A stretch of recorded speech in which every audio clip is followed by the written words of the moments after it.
हरे कृष्णा। आप सभी का मेरे चैनल द स्पिरिचुअल वैक्सीन में स्वागत है। तो जैसा आप सभी को पता है कि अभी जो तुरंत हमारा सबसे बड़ा फेस्टिवल आने वाला है वो भगवान कृष्ण का जन्माष्टमी आने वाला है, जो कि 7 सितंबर को है। तो आज हम लोग थोड़ा चर्चा करेंगे कि तत्ववाइज भगवान कृष्ण हैं कौन। और हम सब का जो हमेशा कन्फ्यूज़न रहता है कि सभी देवी देवताओं के अल्टीमेट ऑथोरिटी है कौन।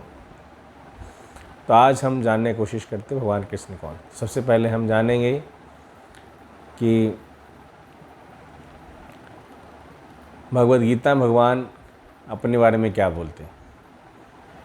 भगवान बोलते हैं 7वें अध्याय के 7वें श्लोक में, मतः परतरम न अन्यत् किंचित् अस्ति धनंजय मयि सर्वमिदं प्रोतं सूत्रे मणिगणा इव। कि हे अर्जुन, मेरे से ऊपर कोई नहीं। जैसे एक मोती का माला एक धागे पे उसकी सारी मोती टिकी रहती है, उसी तरह ये जितने भी ये तुम्हारे दृश्य जगत में, भौतिक जगत और आध्यात्मिक जगत में जो भी चीज़ दिखता है वो सब क्या है, मेरे पर आश्रित है। मेरे से ऊपर कोई नहीं। अगेन भगवान 10वां अध्याय के 7वें श्लोक में बोलते हैं, अहम सर्वस्य प्रभो मत्तः सर्वं प्रवर्तते इति मत्वा भजन्ते मां बुधा भाव समन्विता। कि बताते हैं कि मैं सभी प्रकार के आध्यात्मिक और भौतिक जगत के जितने भी एग्जिस्टेंस दिख रहा है, मैं सबका कारण मैं। और बाकी अन्य कई जगह भगवान बोलते हैं। 10वां अध्याय के दूसरे श्लोक में बोलते हैं, न मे विदुषुर्गणा प्रभुवम न महर्षय हमादिर्हि देवानां महर्षिणां च सर्वशः। कि मुझे क्या है, न देवताओं न महर्षिगण कोई मुझे नहीं जानता, क्योंकि मैं क्या हूँ, सबका मैं सोर्स। तो कई अन्य जगह भगवान गीता में हमें अपने आप के बारे में बताते हैं कि मैं हूँ कौन। तो कई बार सवाल उठ सकता है कि इसकी क्या बन सकता है, भगवान को ये बताना पड़ता है कि मैं भगवान हूँ, इससे क्या बन सकता है। तो जैसे एक कंपनी का सीईओ है, कंपनी का मालिक है, उससे पूछा जाए कि आप कौन हो, तो बताए कि भाई I am the CEO of this company, मैं इस कंपनी का ऑनर हूँ। इसमें क्या बुराई है, भगवान पूरे ब्रह्मांड के ऑनर हैं तो बता रहे अपने बारे में। और भगवद गीता से बड़ा कोई शास्त्र, कोई अथॉरिटी है नहीं। और हम जैसा हम सब जानते हैं, भगवद गीता को जो लिखने का जो कार्य किए हो गणेश जी किए हैं, और जो गाइडलाइन दे रहे हैं लिखने के लिए व्यास जी दे रहे हैं। और गणेश जी कोई जैसे तो कोई डल पर्सन तो है नहीं, गणेश जी बहुत इंटेलिजेंट माने जाते हैं, उनकी बुद्धि बहुत शार्प है। तो गणेश जी यदि कहीं पे उनको डाउट लगता है कि भगवान कृष्ण ही अल्टीमेट ऑथोरिटी हैं, तो बोल सकते कि नहीं भाई, मेरे पिताजी शिव जी हैं, वो क्यों नहीं। व्यास जी आप ऐसा क्यों बोल रहे हैं कि भगवान कृष्ण ही सबके सोर्स हैं। तो गणेश जी बिल्कुल उसको एक्सेप्ट करके लिख रहे हैं, अच्छी तरह से पूरी भगवद गीता लिखे। और जो भगवद गीता के लिखने वाले व्यासदेव हैं, वो भगवान कृष्ण के अवतार माने जाते हैं, भगवान साहित्य के अवतार हैं। और वो सभी साहित्य को, सभी जो हमारे वेद शास्त्र का संकलन करता है। तो भगवान कृष्ण पूरा क्लियरली बोल रहे हैं। और देखता हूँ उनका क्या मत है। श्रीमद् भागवतम में बोला गया है, पहला स्कंद के 3 अध्याय के 28वें श्लोक के, केते चांस कला पुंस कृष्णास्तु भगवान स्वयं। कि क्या है, बाकी जितने भी जो देवी देवता और जो भी भगवान के अलग अलग जो रूप दिखते हो, क्या है, सब क्या है भगवान के, या तो उनके कला है या तो अंश है। लेकिन क्या है, कृष्णास्तु भगवान स्वयं, भगवान कृष्ण ही क्या सबके सोर्स। और शंकराचार्य जी बोलते हैं कि एको शास्त्रम देवकी पुत्र गीतम, एको देवा देवकी पुत्रेव, एको मंत्रस्य तस्नामानि यानि कर्मापि एकम तस्य देवस्य सेवा। बोलते हैं क्या है, एको शास्त्रम देव की पुत्र गीतम, कि एक शास्त्र हम सब का क्या हो, देव की पुत्र का गीत, भगवान कृष्ण का गीत मतलब भगवद गीता। एको देवा देव की पुत्रेव, एक देव कौन है, भगवान कृष्ण। एको मंत्रस्य तस्य नामानि यानि, एक मंत्र कौन है, भगवान कृष्ण का नाम। और कर्मापि एकम तस्य देवस्य सेवा, और हम सब का क्या है, कर्म क्या है कि उस देवता की सेवा की जाए।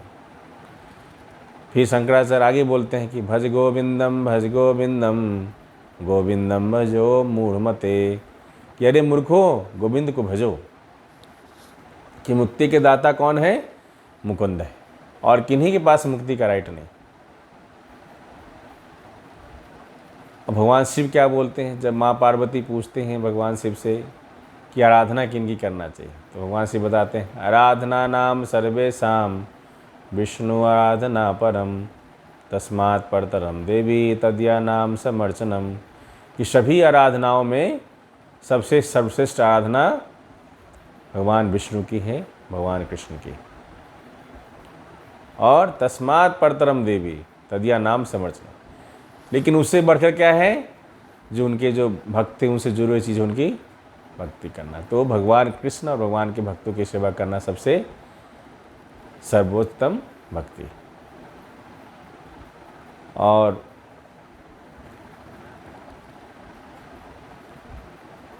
ब्रह्मा जी क्या बोलते हैं, ब्रह्मा जी बोलते हैं ब्रह्म संहिता में, ईश्वरः परमा कृष्णा शशिदानंद विग्रह अनादिरादिर गोविंदा सर्वकारण कारणम गोविंदम आदिपुरुषम तमहम भजामि। ब्रह्मा जी क्या बोलते हैं कि ईश्वरः परम कृष्णा सच्चिदानंद विग्रह, भगवान कृष्ण कौन है, परम ईश्वर है, और वो साक्षात सच्चिदानंद। अनादिरादिर गोविंदा, उनका क्या, वो सबके सोर्स है, उनका कोई, उनकी सोर्स कोई नहीं हो सकती, वो सबके सोर्स भगवान कृष्ण है। अनादिरादिर गोविंदा सबके सोर्स है, और सब कारण कारणम, सभी कारणों के कारण। और ब्रह्मा जी बोलते हैं कि गोविंदम आदि पुरुषम तमहम भजामि, मैं उस आदि पुरुष को प्रणाम, गोविंद को प्रणाम कर दो जो कि आदि पुरुष। और जब भागवतम की शुरुआत होती है तो व्यास देव जी लिखते हैं ओम नमो भगवते वासुदेवाय जन्मादियस्य जतो अन्वयादित्रतश्चर्थेषु अभिज्ञस्वराट् तेने ब्रह्म हृदयादिकवये मुह्यन्ति यत् सूर्यः तेजो वारिमृदां यथा विन्मयो यत्र तिसर्गो मृषा धाम्ना स्वेन सदा निरस्तकुहकं सत्यम परम धीमहि। तो व्यासदेव स्टार्ट करते हैं ओम नमो भगवते वासुदेवाय, कि मैं परम भगवान को नमस्कार करता हूँ। वो भगवान कौन है, वासुदेवाय, भगवान कृष्ण सबसे परम है। उन्होंने सबसे पहला ब्रह्मा जी के हृदय में ज्ञान देते हैं, और वो इतने, उनकी शक्ति इतनी स्ट्रांग है कि देवी देवता भी उनके बारे में समझ नहीं पाते, वो भी उनकी इल्यूजनरी पोटेंसी से भ्रमित हो जाते हैं। तो उन परम भगवान को मैं, जो सबके क्या है, जन्मादि यस्य जतो, जन्म सबके सोर्स हैं, सबके ओरिजिन है, वहीं से होता है। और पूरी भागवतम में आप जब देखेंगे तो पूरी भागवतम में आप जब हम सब पूरे पढ़ते हैं तो पूरे 12 स्कंद हैं। 12 स्कंद में जो 10वां स्कंद है सिर्फ भगवान कृष्ण की कंप्लीट लीलाएँ, बाकी स्कंद भगवान की अलग लीलाएँ। और जब श्रीमद् भागवतम पढ़ेंगे तो हम सब कोई डाउट नहीं रहेगा कि भगवान कृष्ण ही सबके सोर्स है। और उसमें भागवतम में बड़ा अच्छा एक वर्णन आता है रुद्रगीत। भगवान शिव प्रचेताओं को बताते हैं कि कैसे भगवान कृष्ण को प्रसन्न किया जा सकता है, और पूरा डिटेल भगवान की प्रार्थना करते हैं शिव जी कि कैसे भगवान का रूप है, कैसा उनका ऐश्वर्य है, पूरा डिटेल में चर्चा करते हैं। और फिर अलग अलग भक्त भागवत में चर्चा करते हैं। अब जानते अर्जुन का क्या मत है भगवान के बारे में। भगवान अर्जुन बोलते हैं गीता के 10वें अध्याय में, परम ब्रह्म परम धाम पवित्रम परमं भवान पुरुषम शाश्वतम दिव्यम आदि देवमजम विभुम अहुस्ताम ऋषय सर्वे देवर्षि नारद तथा अशितो देवलो व्यास स्वयं ब्रवीष में। अर्जुन बोलते हैं कि आप परम ब्रह्म है, परम धाम है, पवित्र है। और कोई बोल सकता है कि अर्जुन के चूँकि मित्र थे भगवान इसलिए इतनी तारीफ कर रहे हैं, लेकिन ऐसा नहीं है। अर्जुन बोलते हैं कि असितो देवल व्यास नारद सब इस बात को स्वीकार करते हैं। जितने भी महाजन हैं वो सब ये स्वीकार करते हैं कि भगवान कृष्ण सबके सोर्स हैं। और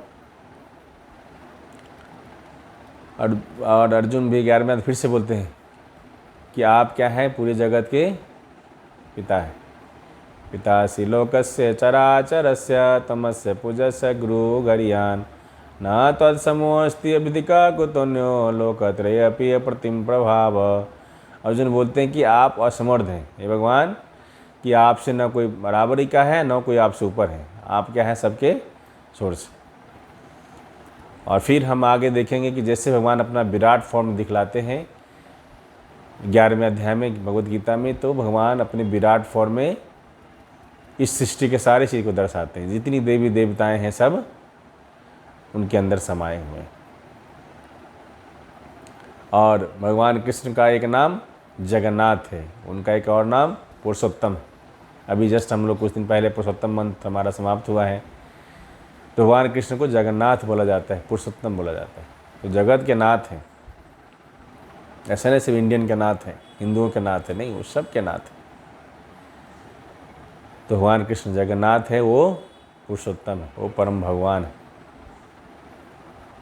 तो इस तरह से हम अन्य अन्य सोर्सों में देखते हैं कि सब जगह सभी शास्त्रों का और जितने भी महाजन हैं उनका, और जितने हमारे ब्रह्मा जी हैं, शिव जी हैं, नारद जी हैं, व्यास देव जी हैं, इन सब का, अर्जुन हैं, उन सब का एक ही कंक्लूजन है कि ईश्वर परम कृष्ण सच्चिदानंद विग्रह, कि भगवान कृष्ण ही परमेश्वर है। इसलिए प्रभुपाद जी अपने भगवद गीता के translation Bhagavad Gita as it is में उनको the supreme personality of Godhead करके उन्होंने चर्चा की है। और चैतन्य चरितामृत में बोला गया है एकले ईश्वर कृष्ण बाकी सब भृत, कि क्या है, भगवान कृष्ण ही एक ईश्वर है, बाकी सब कौन है, सेवक।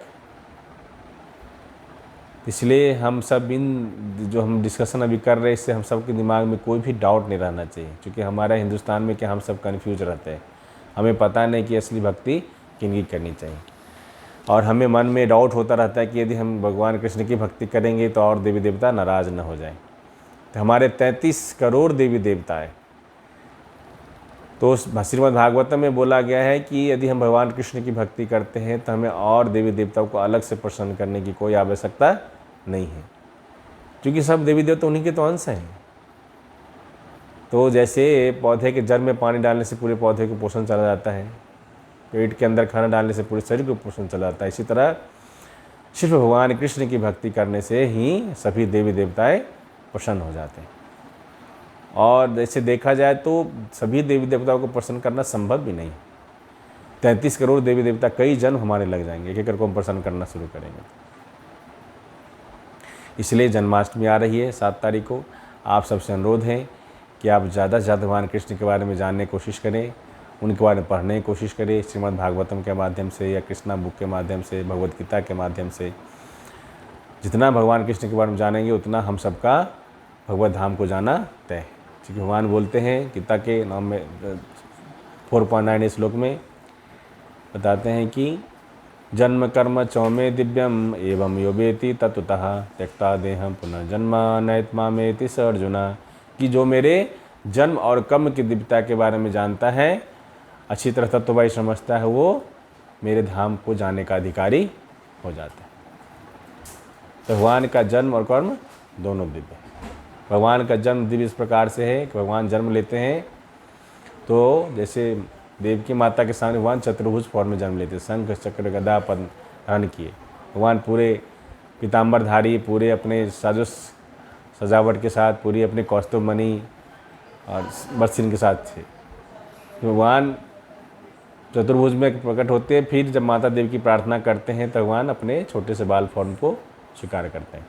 और भगवान का जन्म हमारे तरह नॉर्मल प्रोसेस से नहीं होता है। भगवान अपनी इच्छा से आते हैं, प्रकट होते हैं और अपनी इच्छा से अप्रकट होते हैं।